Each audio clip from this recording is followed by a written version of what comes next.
All right, are we ready to go? This We're is ready to go. Sportstake. Everybody hear me? Everybody. Yes. All right. We looking forward to a good show. I'm Baruti Carl Alexander. This is the 41st episode of Sportstake. And we are looking forward to a great show. We have some great guests. Jeff, introduce our special guest. All right. We have, of course, we have Grod. Grod has been with us about 3 or 4 times out of Wheatley High School. Of course, he went on to play for Prairie View A&M University. Then we have a special guest today who have never been on our show before, right out of Houston, Greg Kite. Greg Kite. I've been knowing Greg Kite for a long time. Of course, he don't know me because he's about 6'11" way back in junior high school, and so he wouldn't know me. But he may know Philip. He may know Philip, but I remember him playing for Persian Junior High School, going up against Miller Junior High School. That's where Philip and I attended, Miller Junior High. And I remember you guys knocking us out, Greg, in the playoffs. Ricky Thompson. I think that was your 9th grade year. Right. That's right. Yeah. You guys knocked us off. I think it was at Jepson Fieldhouse too. It was. Oh, Yes, wow. I remember Wow. we played Yes, Cullen it and was. Jepson at the Fieldhouse. Exactly. Wow. 1976, man. Way back 19. So I remember you way back to then. And then, of course, Greg Kite went on to play for Madison Senior High School, became a McDonald's All-American. Then he went on to play for Brigham Young University. Of course, he was drafted by the Brigham Young University, and then he was drafted by the Boston Celtics. And he went on to win championship titles with the Celtics in 84 and 86. Mr. Greg Kite played 11 NBA seasons. So congratulations, Mr. Greg Kite, on an outstanding career. And welcome to our show. Well, thank you very much. I just want to touch base with what is going on right now. Brother Grod, can you give us an update on the ladies' Final Four? It's 38-35, South Carolina at the half. It's a great game. Although, like my man said, Madison Booker's she got 3 fouls. But Texas is hanging in there with South Carolina. And allow me to address Mr. Kite. Mr. Kite, in 1979, when you played against Wheatley in the Hawthorne Pavilion, I didn't have any money. I cried, and some of the University of Houston Cougars let me in. And I've been a Boston Celtic fan since Bob Cousy. You see the green on. I didn't know you were going to be on the show. I see Celtics, that. baby. But I went to Wheatley. I know you remember 23 points and 20 rebounds to do that to you. Yes, sir. Yeah, so they let you sneak in. They let you sneak into the Hawthorns that night. Yeah, they did let me sneak in through the Hawthorne. Okay. Yeah, absolutely. I cried like a baby because I didn't have any money. My mama wasn't coming to get me until like 10 or 11. So I didn't have anywhere to go. And they said, "Come on, man, come on in." And I saw Greg Kite against the Wheatley Wildcats that night in an awesome game. Never forget that. Brother Kite, let me ask you a question. What do you think about the state of the ladies' game? How it's evolving? What is going on with the ladies? They're talking about they want to get the same amount of money. So what do you think about the ladies' game? Well, I was just thinking about that, too. Talking about that WNBA, and you think about it as from a business standpoint. You wouldn't, you're not going to operate a business and lose money for very long. So their revenues are going up. They're going to have a new collective bargaining agreement. Their salaries are going to go up. But how long is the WNBA season? It's like 45 games, 40 games, like half the NBA season. So that's part of, that's part of the factor. But also look back in NBA history, like when I played in the early 80s, the salary cap was about $6 million, $7 million. Now it's about 125 million per team, with basically the same number of players. They've added a few more players on the roster, but that'll happen over time for the WNBA. But it's just going to be part of, what they negotiate in collective bargaining.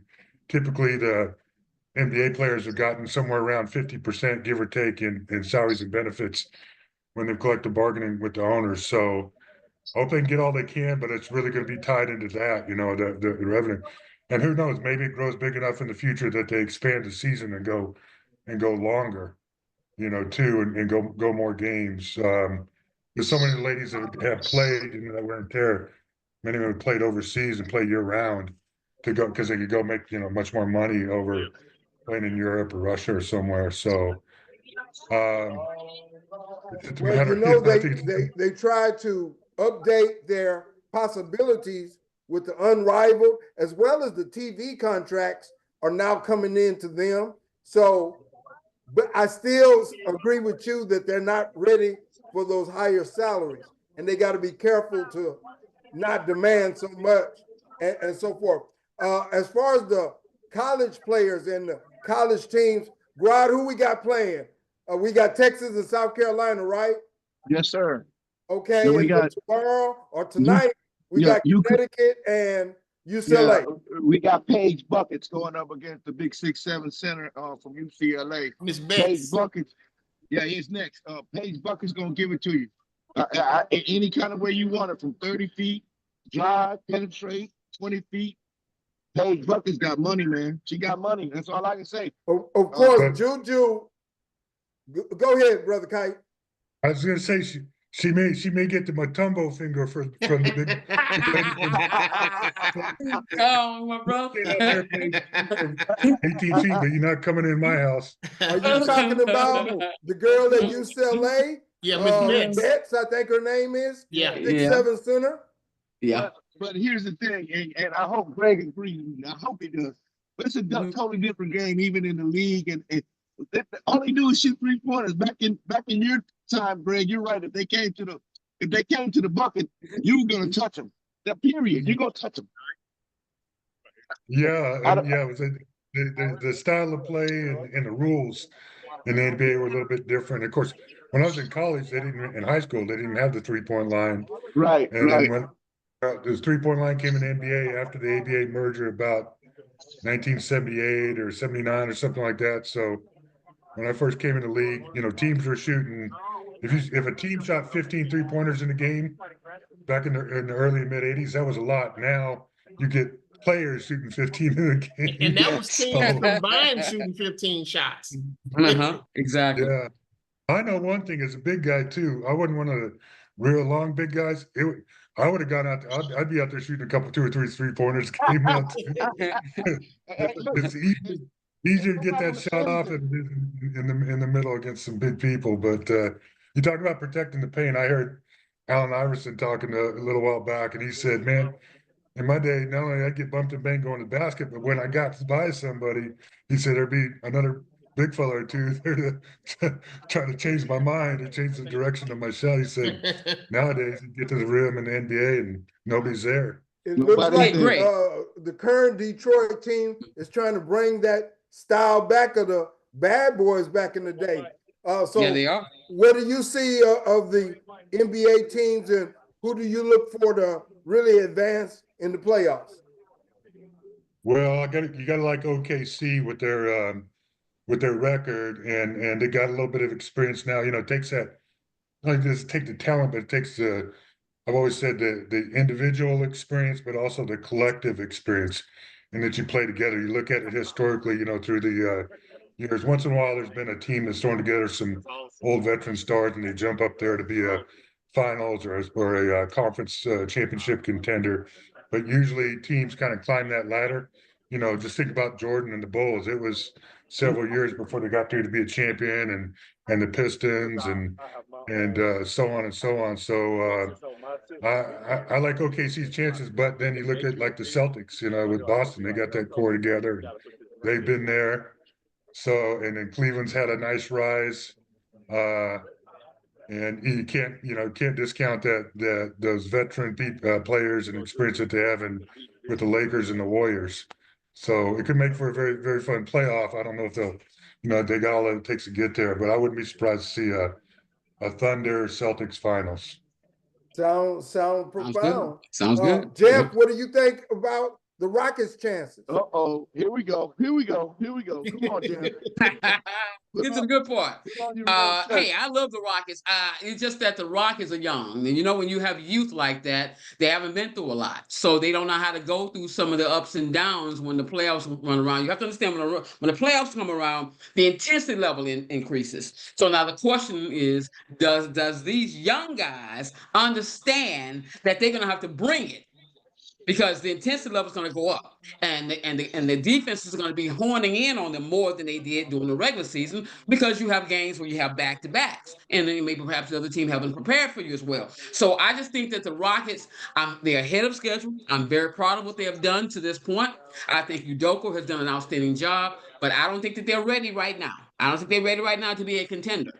I think they might make it to the second round, but I think that at best they'll probably get eliminated in the second round in 6 games. I kind of agree with that.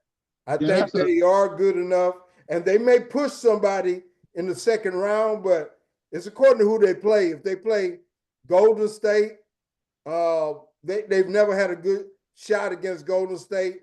I don't think they'll play OKC because they right now number 2 seed, but they could surprise us though. It's going to be a good thing to see. We'll see how that comes out. Any other thing about the NBA and the playoffs? Well, right now, if the season ended today, the Rockets will be matched up against the Minnesota Timberwolves. Minnesota is right now in the 7th seed, but the problem is, or not really, the problem is that there are you have a lot of teams bunched up. You have the Warriors sitting at 45-31. You have Memphis sitting at 45-32. You got Minnesota sitting at 45-32. The Clippers 1 game back. So you got 4 teams there that are all mushed up together. So between those 4 teams, I'm going to ask you guys this question. Between those 4 teams, Greg, I'm going to ask you first, Greg. Between those 4 teams, between Memphis Grizzlies, the Minnesota T-Wolves, the LA Clippers, who would you rather the Rockets match up with in the first round?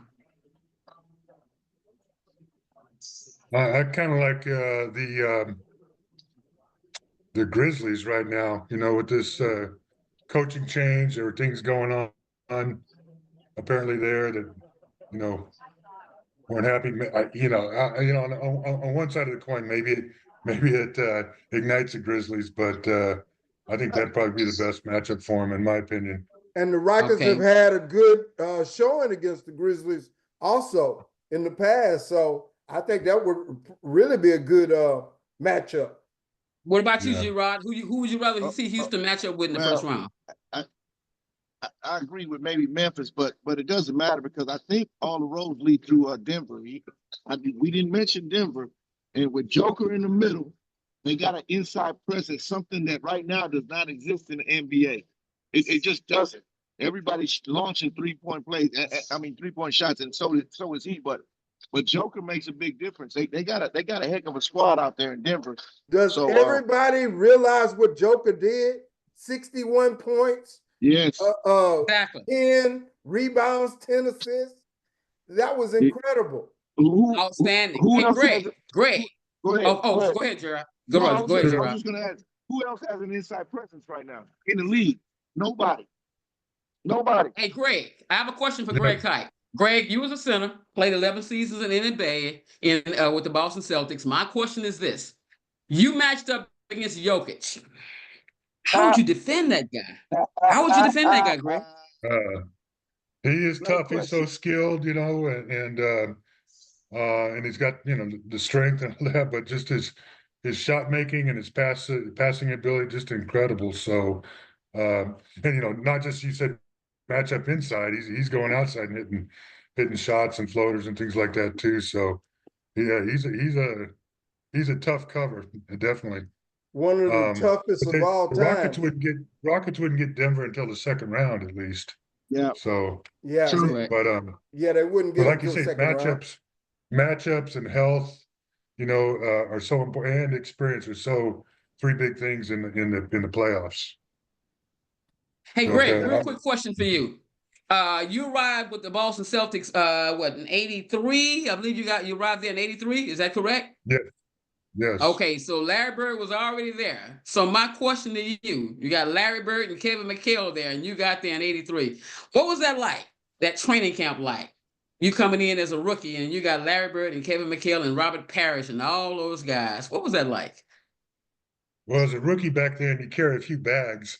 Okay. I don't know that, except for Kevin McHale. Kevin, we said, Kevin, did you pass out the practice gear when you were a rookie? He said, no. If they'd wanted if they wanted the bellman, they would have drafted the bellman.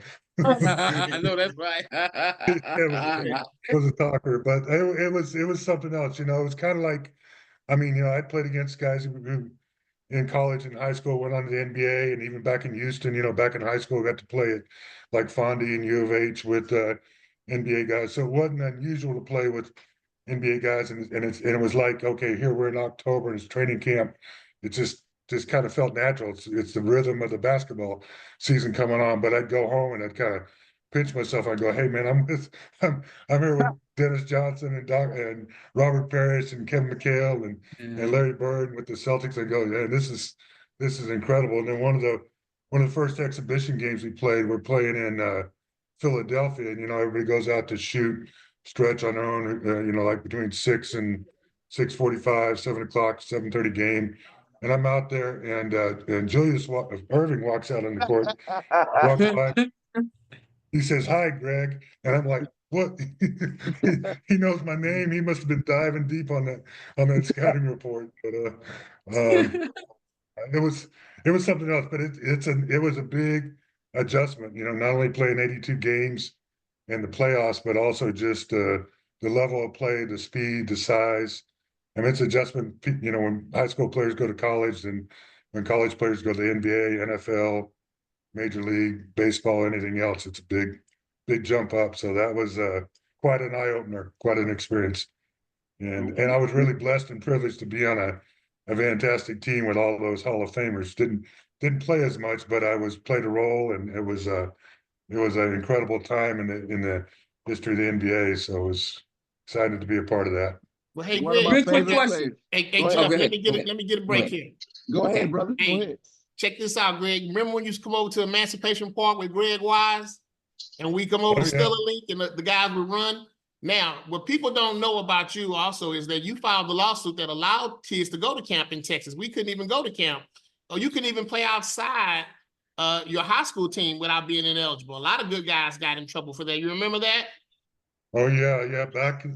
Back then, the UIL had rules that mostly I think they just affected basketball and football, because you could play like baseball and go play in Summer League Anytime or you Pony wanted. League or Babe Ruth or something.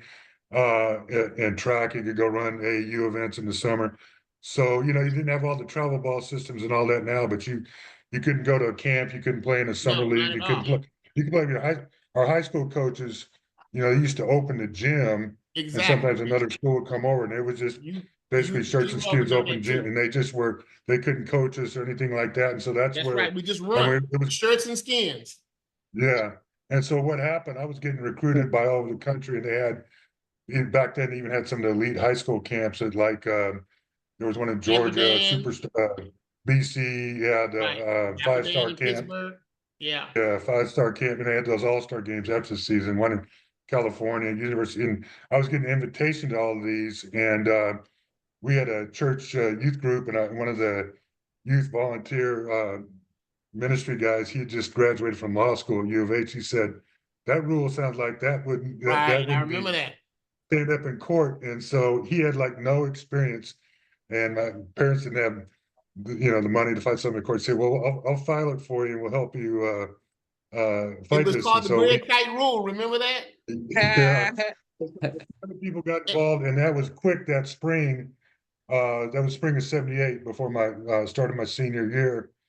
The judge ordered an injunction that allowed me to go to those camps, and I played with some future Hall of Famers and NBA All-Stars and college All-Americans like Dominique Wilkins and Ralph Sampson and guys like that in those camps. But but then you know, went on to next year, and others kind of did a joint what do they call it, a class action thing with Del Harris's sons were involved.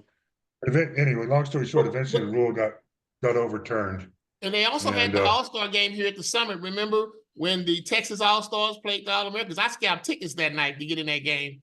But it was good. There were a lot of postseason All-Star games. You could play in those, like the McDonald's. I think that one in Houston at the Summit was sponsored by McDonald's too. But so the guards then were Rob Williams and George Turner.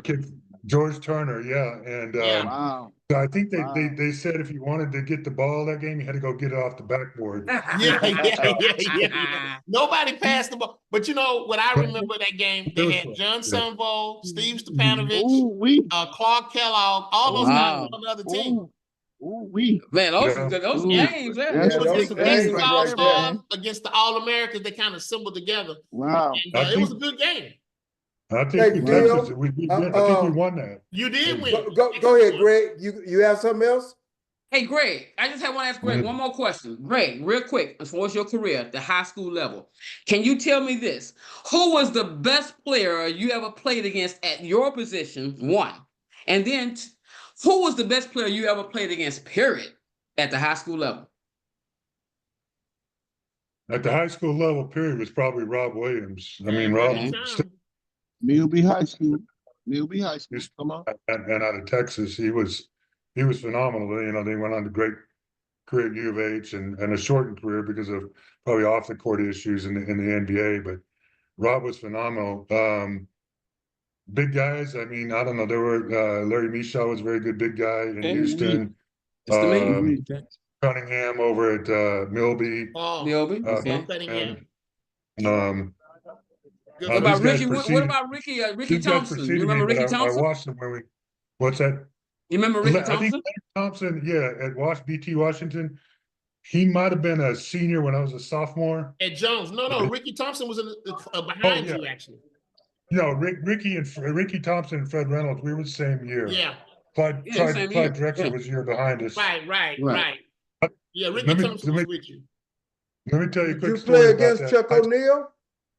Chuck O'Neal, yeah. Yeah, that's a bad He boy. was a year or two ahead. And a lot of guys at Worthing besides Larry Mishaw, Kelsey, Britt, all the guys at Wheatley, Phyllis Wheatley. Phyllis Wheatley, senior high school.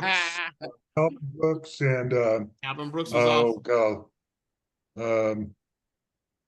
Can't think of their names.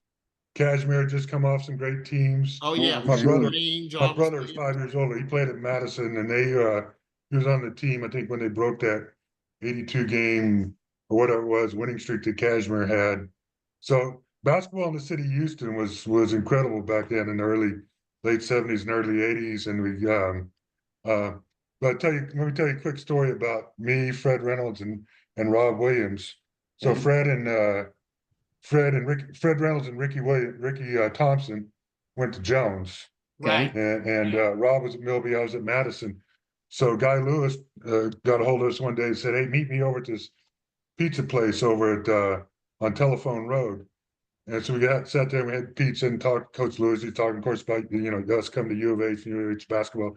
And he said, if you 4 guys come to U of H next year, we'll go to the Final Four. And what he didn't know right then, but I guess maybe he kind of had that intuition. We'll go to the Final Four because Hakeem Olajuwon will show up on my doorstep in a few months, and they did go to the Final Four. Rob ended up being the only guy who went there. Of course, like I said, I went to BYU, and Fred and Ricky went to UTEP and had good careers. But that was something else. But I had strong feelings for U of H. Grew up watching them, go to a lot of games, used to play with their guys all the time. But that whole factor for the Houston basketball scene back then. The Rockets came to town in the late 60s, I think it was. And U of H had great teams. I used to go watch with my dad and my brother, Elvin Hayes and Don Chaney, and got to play with Otis Birdsong and Chet Thompson and some of those guys when I was in high school. And then on basketball, as you look at Wheatley, the legacy they had. And I think how that kind of ignited that spread throughout HISD and throughout the region with that excitement for basketball. So what do you think about the chances for U of H against Duke? And what about that possibility of who's going to win that national championship? I like U of H's chances. I actually got U of H in my bracket, ended up in the finals against Florida. Wow. So I'm here. I live here in Florida, so we got a little Florida Gator tie here with some of my wife's family.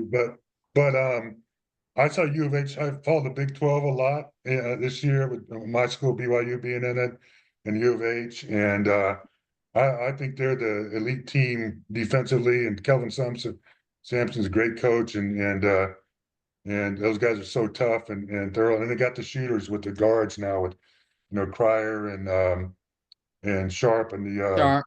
Mm-hmm. They got to go up against Cooper Flagg and Proctor and that team. I think that's a challenge. That's a big challenge. That's a big challenge. Hey, Greg, speaking of your school, BYU, what about that 81 team when Danny Ainge gets the ball with 8 seconds and drives the length of the court against Notre Dame when they knew they had that game? You were on that team. What was that like? That was phenomenal, and we always get on Danny. He said, I was open under one side of the basket, and one of our other big guys, Cumbo, was open he didn't look on the other side. But Danny didn't see us. He drove that court, went around John Paxson and Kelly defense after he shot the ball and won. And then shot a teardrop over Orlando Woolridge. Right. But Orlando had been called for a goaltending like about 2 minutes before, so I think he hesitated a little bit. But our coach knew what he was doing. He got the ball to Danny. But that was a fantastic experience. That's actually the deepest that any BYU team's ever gotten. Yeah, Elite Eight. You went to the Elite Eight from that, didn't you? Elite Eight, yeah. He said. Then we next game to go to the Final Four, we lost to Virginia with Ralph Sampson, and we're in the game, but then we had a little run.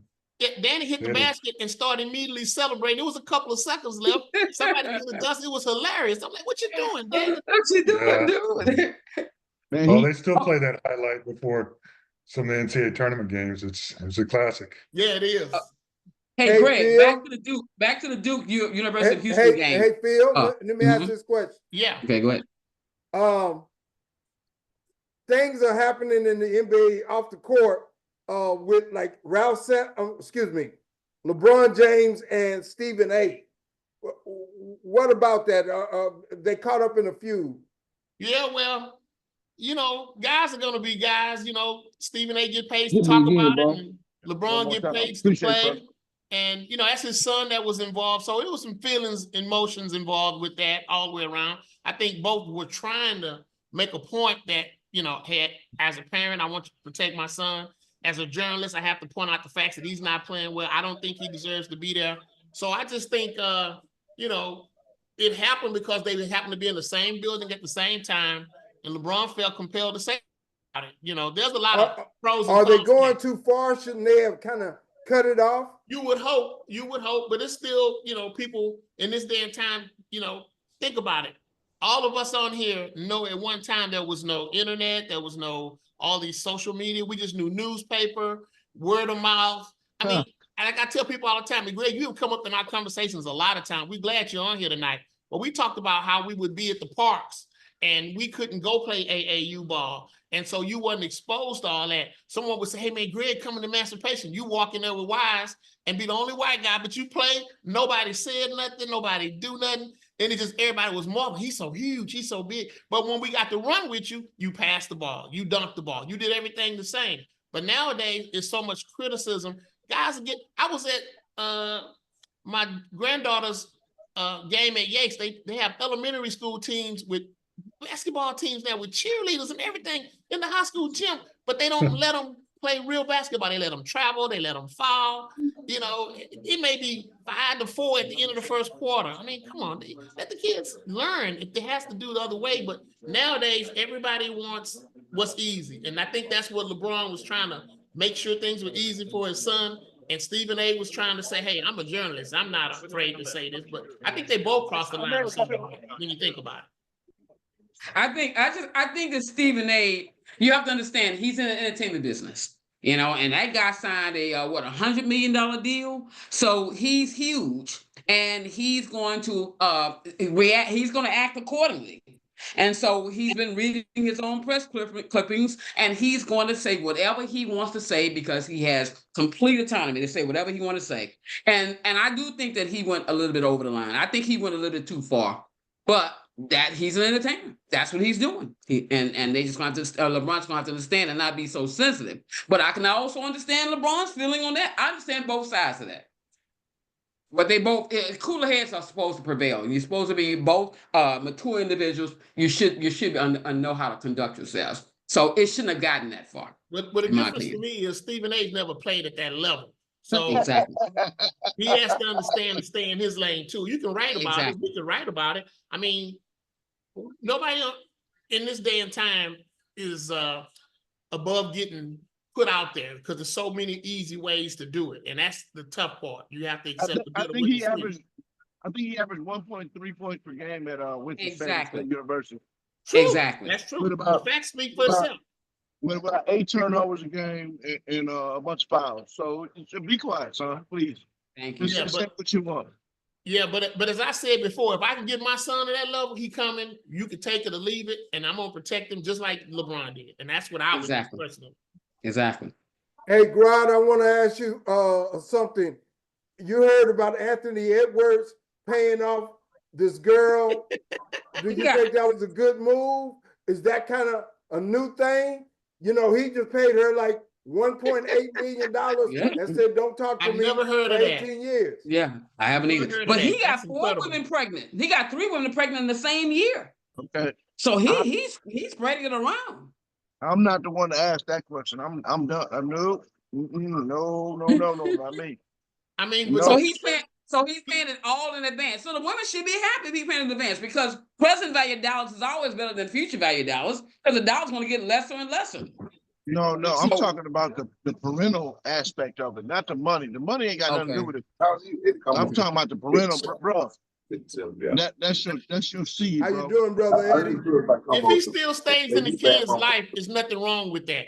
He still has to parent. I mean, the money part was going to come up at some point anyway if they're not married. So I never heard of that. I'm gonna tell y'all this. Sometimes the lady won't let you be a part of real parenting. So maybe you need to cut your losses. The courts can take care of that. If you're a decent human being, the courts will take care of that. You got to be a pretty awful dad not to be able to have access to your kid. Ladies and gentlemen, we're introducing Eddie Cumbo out of Phyllis Wheatley High School. When Eddie an All-American, wasn't he an All-American, G? Yeah, Dapper Dan Classic MVP with the in 1986 with the likes of Stacey Augman, Kendall Gill, all of them. It didn't matter. Phyllis Wheatley Senior High School, Dapper Dan MVP. Everybody, and that's a fact. You can write that down. Cumbo was the truth. Also, Cumbo went on to play briefly for the University of Houston. So, Eddie, we're talking about Houston versus Duke. All right, give us your what you feel about that game. Who do you think is going to win? Man, obviously, you know I want U of H because I played there, but we in trouble. We in trouble? Yeah, man. We don't do nothing better than them. Wow. We got Greg Kite here. Greg Kite, he going with University of Houston. Well, that's that's good. That's good. Okay. So you don't think they got a chance? Man, look, well, listen, you know, obviously you got to play the game, right? Okay. So they got a chance. But man, yeah. I mean, they got to make a team. You know, they bigger. They run their offense better. They efficient. They goddamn, and they don't play the same type of defense like University of Houston, that up in your face defense. But man, they play great team defense. Ask Alabama. Alabama couldn't get a shot off against them boys. They only gave up 15 points in the whole first half against them. Against Tennessee.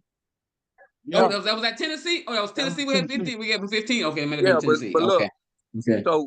So we just struggle to score everything in the half court. You know, man, I want us, but boy, look at here. We gonna have to play perfect. Like, I just think we need to stay out of foul trouble, make our free throws, and defend. We can do those 3, we win. Who does Florida play? Florida plays Auburn. Auburn. Okay. Who's going to win that game? Now, that's a tough one now. You know, a lot of people think Auburn going to win because they're the older team.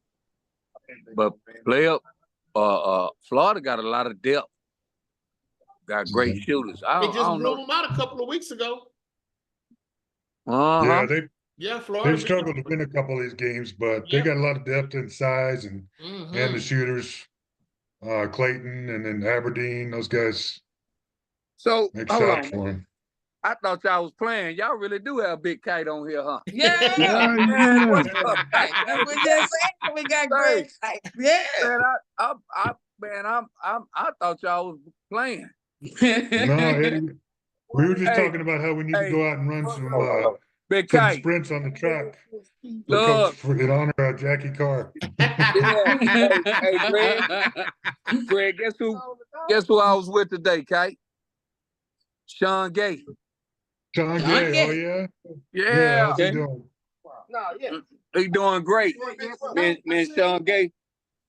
I'm trying to have a podcast show. We be together 3-4 times a week now, man. Yeah. Okay.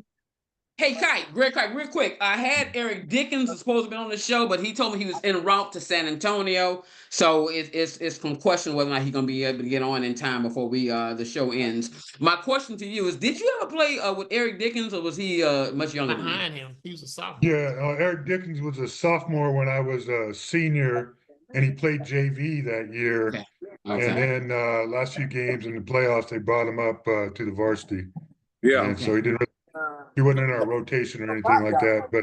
But I looked for you, Greg, at Lee Gibson's funeral. I didn't know if you knew about it, but yeah. Oh, I knew about it. I got to watch it online. It just happened at a time when I was a pallbearer.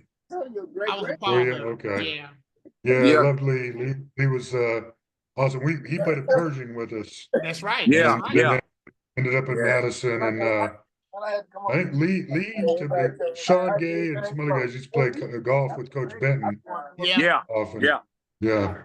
So do you check out other sports like football, baseball, or other sports? What do you think about the Texans?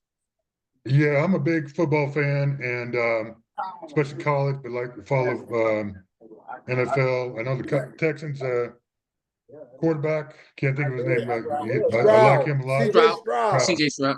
Yeah, coming up. Baseball, I went with one of my grandsons, son-in-law, and some other family members. Went over to the Rays, Tampa Rays Pirates game the other day. So what stadium are they playing in, Greg? Tropicana got tore up. Yeah, they're playing in the Yankees spring training. Yeah, that's what I thought. I saw some of that. Seats, so not a bad house. But they were getting crowds sometimes only that big in Tropicana. Somebody got loud in the background. That's Eddie. That's Eddie. Calm it down. Hold on, I'm finna put my headset on. There you go. There you go. There you go. Thank you. Outstanding.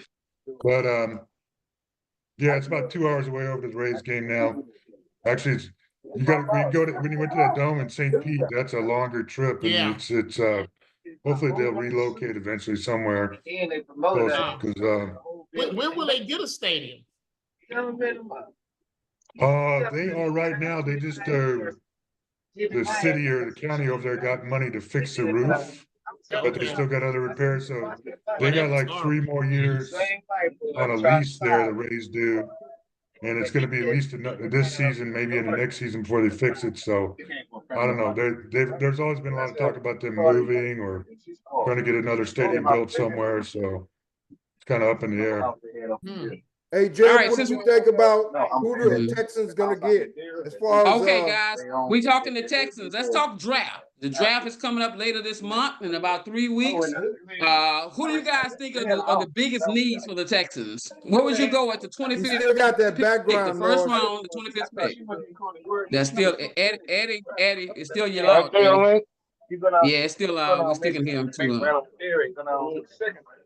I tell you what, Eddie. Eddie, why don't you just hit mute, and then when you're ready to talk, then come off mute. How about that?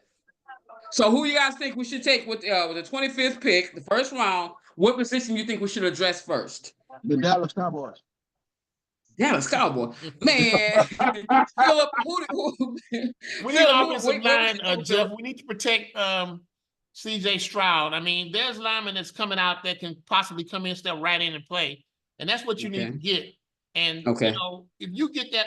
Look, if he sacked more than 30 times, he got almost 50 last year. That's way too many. 20-25 is kind of saying, hey, we did our job. But anything after that, you need to revamp the line. Okay. But we Offensive know if he line. get hurt, we got Davis Mills in the background.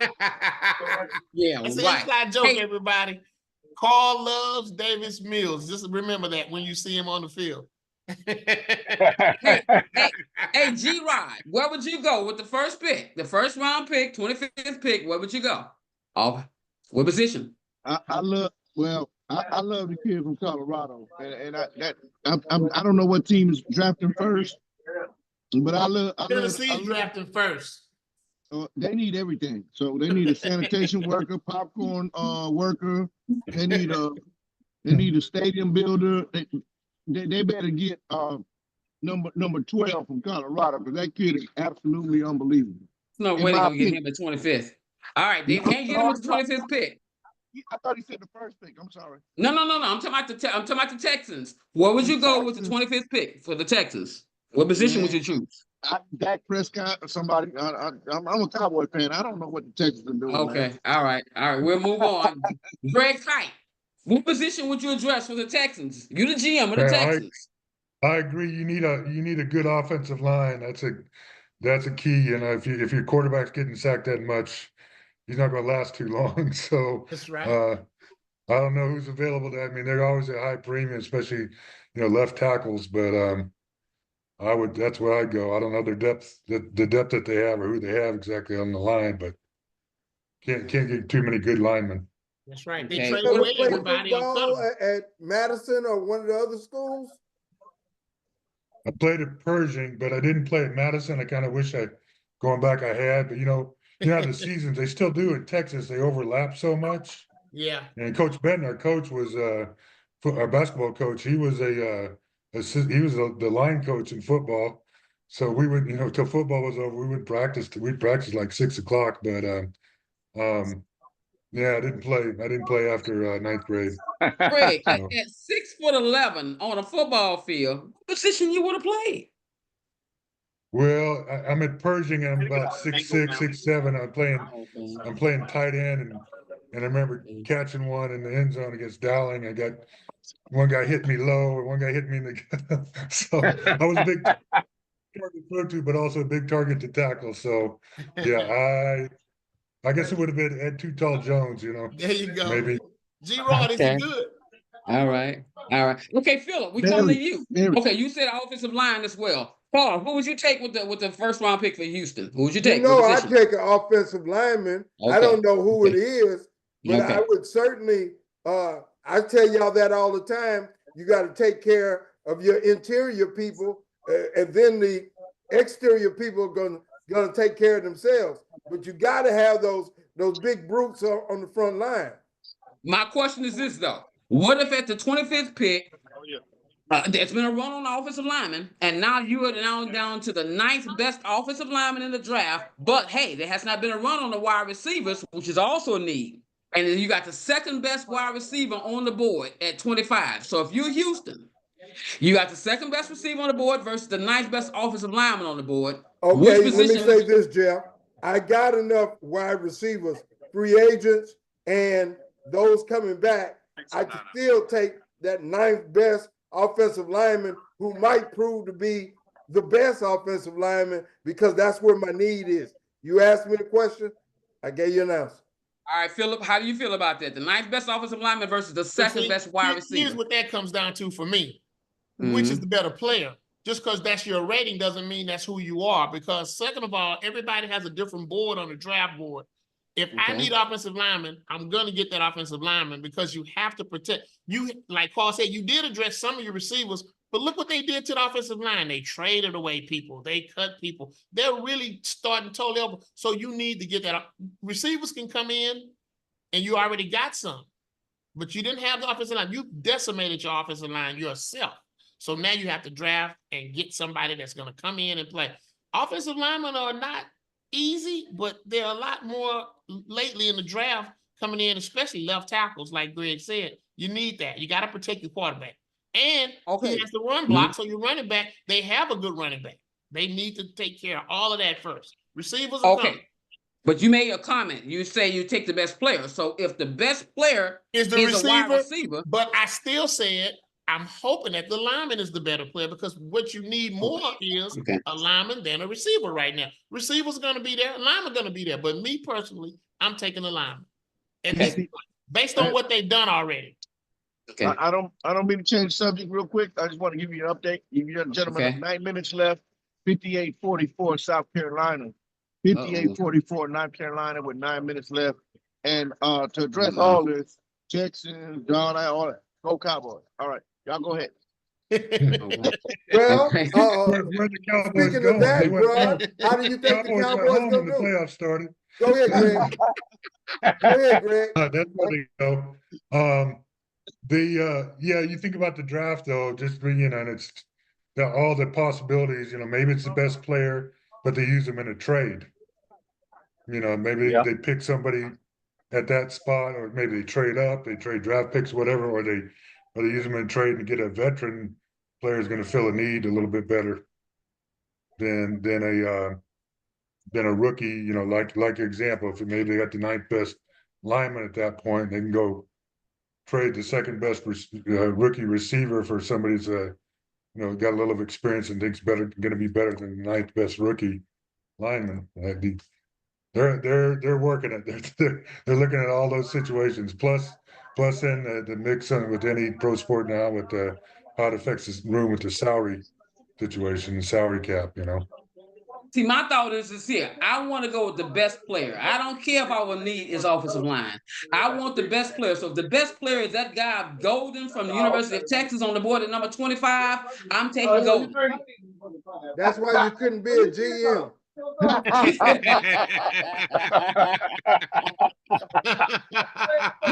want to go back to Grod real quick. Grod, what's up with the Cowboys?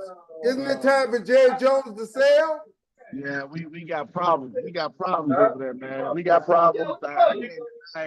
But we did bring a new quarterback in from the New England Patriots that's going to give Dak a little competition, and competition is always good. So we brought him. I love the fact that we went and got him from New England.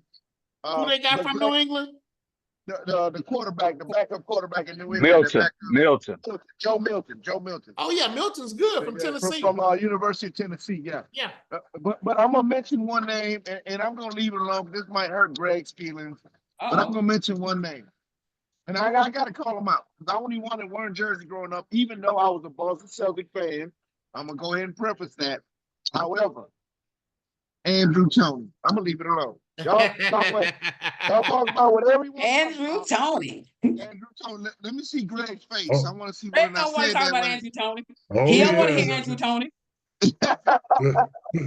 The Boston Strangler. Oh yeah, he used to torture the Celtics. Yeah. Well, and unfortunately for Andrew, about within a couple of years with us, I was in the league. He got those foot injuries, and that really slowed down his career. But yeah, you talk about a scorer, people forget about him sometimes. He was one of the best all-time scorers out there, and couldn't stop him. I never forget about Andrew Toney. Never. Wait, my question is this: when Michael Jordan came into the Boston Celtic Garden and put 63 on you guys, were you on that team? Yeah. I was. That was the day me and Jordan scored 63. I know that's right. Y'all combined for 63. Yeah. My question is, and that was a playoff game, Greg. Just so they remember, that was a playoff game. But Greg, my question is, what was the game plan going into that game to allow him to score 63? Y'all just wanted him to let him get his, and that was it. Or what? Oh no. Didn't see that coming. No, I don't recall that, but he didn't see that coming. He decided he was going to get his. So, no, it wasn't like they were just going to let Jordan go. I mean, if you let it go, he might. Oh yeah. So he had 49 in the first game. Yeah, sure. He hit him for 49. He told him after they got through playing golf, "Tell Danny Ainge I got something for him." Yeah, I don't know about that day in the playoffs, but Michael would go out and play 18, even 36 holes sometimes in a day of a game. Yeah, and go out and play.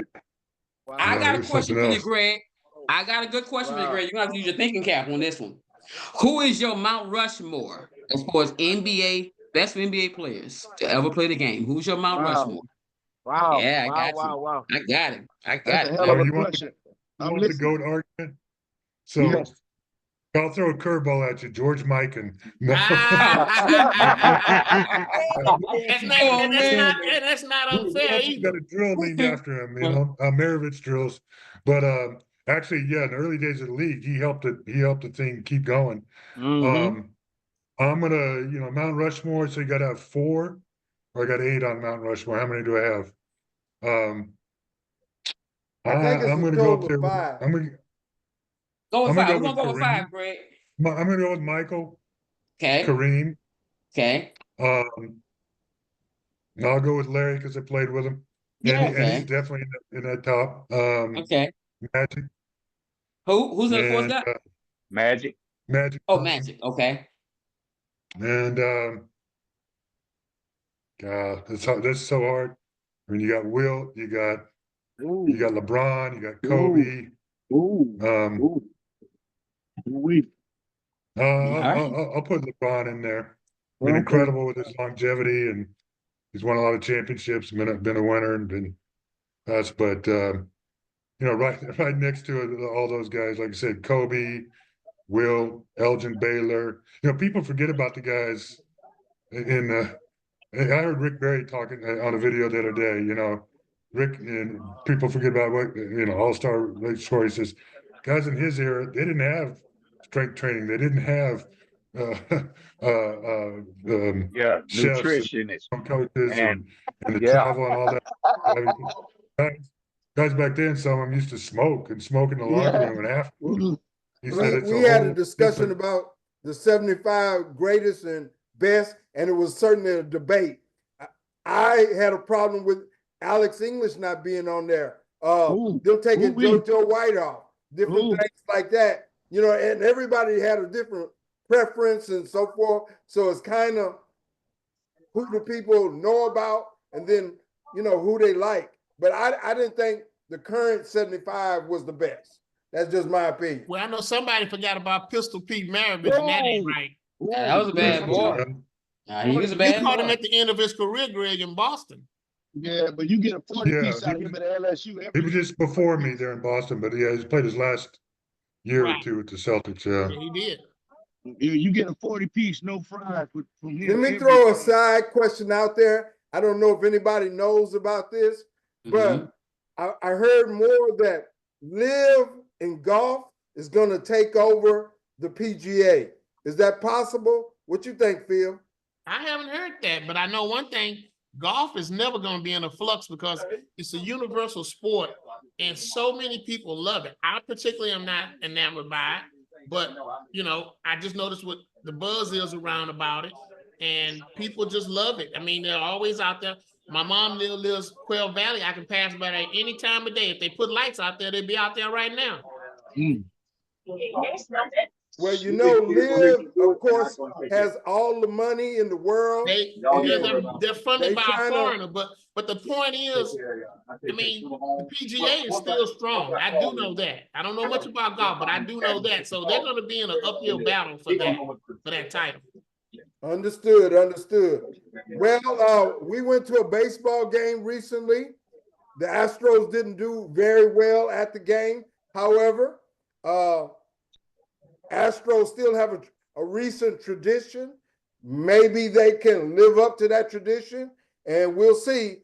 Did you play any baseball, Greg? I did. Yeah, I didn't play in school, but I played Braves Bio Little League, and then over senior league ball. And so my story is I'm about 15 years old, playing in my last year of baseball, and we're in the All-Star tournament. And there was a kid who pitched for Westbury. He was playing on that senior league team. And I was about 6'10" then, and he struck me out 3 times in the All-Star game. I figured out my strike zone was too big. I was just about to say, you had to have a heck of a strike zone. But I think so. He ended up being a pitcher for Texas A&M. So ain't that something?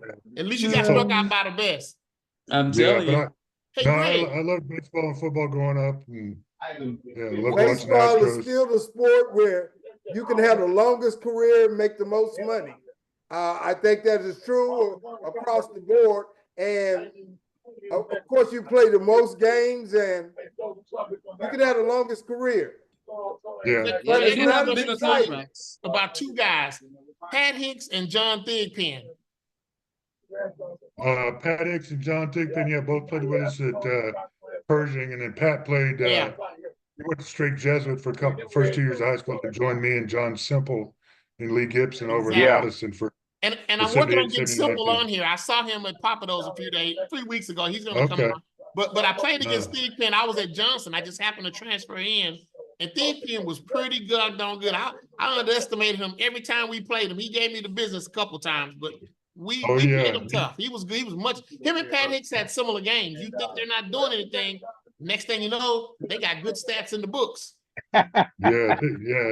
Hey, Pat was a great floor leader, assist man, and all that. Very smart. You know, went up and had a great career at North Texas State. He probably still holds their career. Hicks does. Their all-time assist. Says Hicks does. Well, I know Wayne Johnson from Wheatley. From Cashmere. No, Cashmere. Yeah, he played there too. Yeah. Greg. Yeah. Does Richard Cunningham? You know that name? Oh yeah, sure. Jeff, we're toward the end of our show.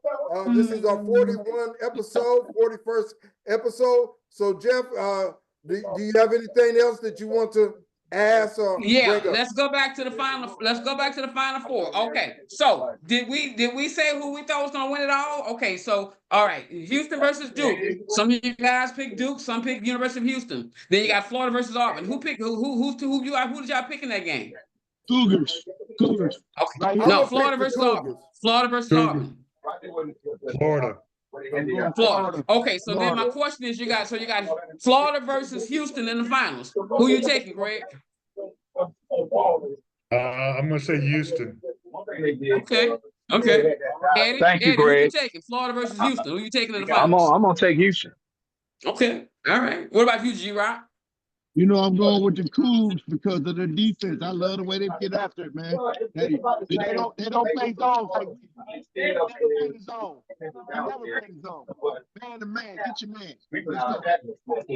Hey, Greg, one last thing about Cooper Flag. Do you think he's going #1 in the draft? Oh, definitely. Yeah. Okay. You think he's going to have he's got a decent NBA career? Yes. Yeah. And for a young guy, he's got a more NBA ready body. You know? Yeah. Get drafted 19 and their skin haven't filled out yet. Cooper will be able to go in there and compete in the NBA right away. And of all the teams in the lottery, Greg, what do you think the best franchise? What would be the thinking would be the best franchise? Can you slow down the background? They still talk. Well, all right. San Antonio or somebody or what? I'm hoping for my friend and assistant governor of the Utah Jazz, Danny Ainge. He's been tanking for the last 3 years up there, trading with everybody, and they're in the capture the flag race, but that'll come down to the luck of the draw, you know. But who you got? Who's in the running there? You got Utah. You have Utah. You have San Antonio. You got the Toronto Rockets in it too, because the Rockets going to have the Phoenix Suns pick. That's a lottery pick. And Washington. In Washington, well, right? Spurs got him. That'd be something else with Wemby if he's healthy, and Aaron Fox now. So that'd be. I think he's going to end up in San Antonio. That would be real tight to be in the Exactly. I think he's going to San Antonio. I really rise believe that. them up to the echelon. Wow. Yeah, I think he's going to San Antonio. As the song says, some guys have all the luck. I just hope they don't get that one. Exactly. I would kind of like Utah to get him so they could try to bring back the Karl Malone, Darren Williams kind of days. I'd rather he go to the East. As long as they don't bring them Greg Kite shorts and them Danny Ainge shorts and them John Stockton shorts, we good. Greg, you know you want them little bitty shorts. Hey, Greg. We didn't know any better, Grod, and we had better looking legs back then anyway. Hey, Greg, Okay, go ahead. Go ahead. Go ahead, Jeff. Go ahead. Go ahead. I decided not to ask that question. Go ahead. Go ahead, guys. Okay. Well, we're toward the end of our show. We have been very privileged to have Greg Kite, you too, Eddie Cumbo, you too, Grod, and we look forward to our next episode in 2 weeks. This is Sunny Side Sports Take, and if it's sports, we talking about it. We talking about it. Phil, you got a final word? No, I was just waving to Greg. Hadn't seen him in a long time. Hey, Phil, tell us about A Rocket.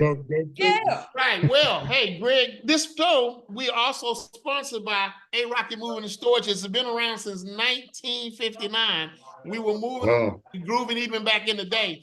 DeAndre Sam is the owner, second generation. We're located at 3401 Quarter. We're a proud sponsor of this show. We just built a 62,000 square foot warehouse. We can store your items. We can move your items. We can package them and move them anywhere in the city, anywhere in the state at any point in time. 713-748-6024. And we appreciate the opportunity to be on the show, to sponsor the show, and to keep getting good people on here and having a good time like we did tonight with Greg Kite, a Houston native.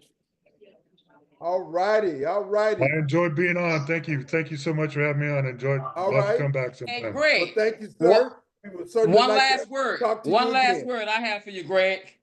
Greg, we're gonna have our draft show, our NBA draft show on June 25th. I would love for you to come back for that show. Okay. Also, we have Legends shows, and that's a show that specifically with one guest, one or two guests, and we talk about the deep kind of conversation about their life. So we have those Legend shows. So we certainly like you to consider that. Yes. Love to do it. Let me know. I'll all right. Well, thank you for either one of those, both of those. All right, sounds good. And we thank Greg. We thank Eddie Cumbo. We also thank our friend Eddie Cumbo. Yeah. All right. Eddie and G-Rod, Wheatley Brothers. Also, I'll send everybody a video and make sure you get this. And we'll see you next time. All right, you guys take care.